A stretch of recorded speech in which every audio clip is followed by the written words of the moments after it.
Monica, welcome to Mice TV.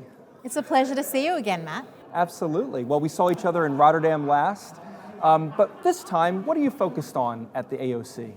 I think the AOC is a really fantastic meeting. It brings together all different optometrists from all around the Southeast Asia. I'm really excited to be able to talk about myopia to practitioners who aren't even doing myopia management and are interested about getting into it and showing them that it's not something impossible to start just with the tools they have in their practice already. And you've got a really dynamic talk about myth busting in this field. Tell me more about that.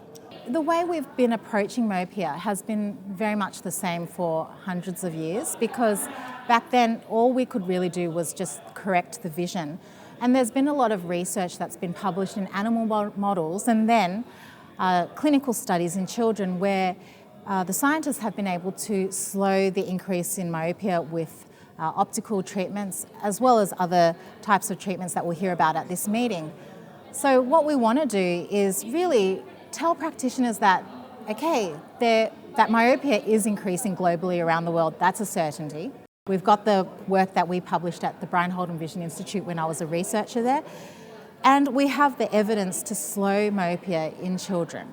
And now we also have approved treatments in certain parts of the world, FDA approved, or it could be CE approved for myopia control. So we no longer have to just tell our patients that there's nothing we can do except give you glasses to see and come back and check up and your myopia is going to get worse.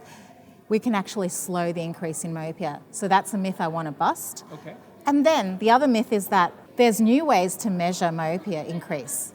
So we've traditionally used refraction, so checking the prescription of the eye. That's still a fantastic way to measure myopia and detect it and monitor it, because we know it is associated with the axial length change in the eye. However, we have new equipment available that allows us to directly measure eye growth.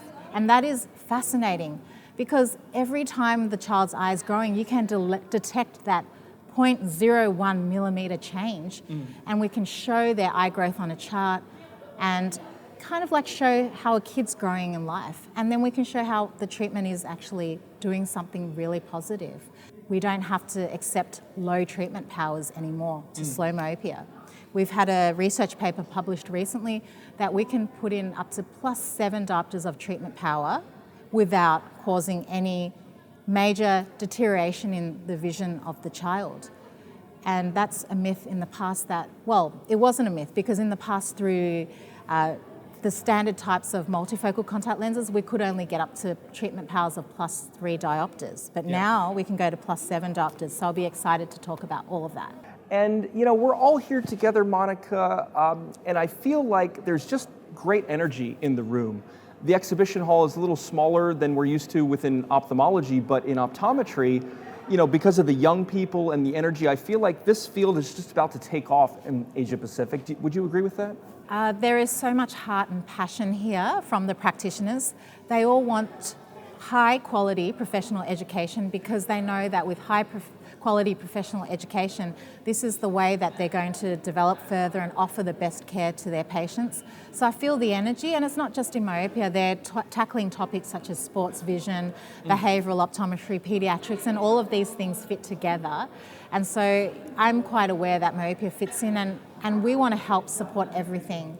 You know, Johnson & Johnson Vision isn't about just look at myopia, it's about looking at the patient, looking at them holistically, their clinical profile, their lifestyle, their preferences. And if it's a child, it's also incorporating what their parents and their grandparents feel is appropriate before we recommend something. So it's really a very patient-centered type of management we're looking at.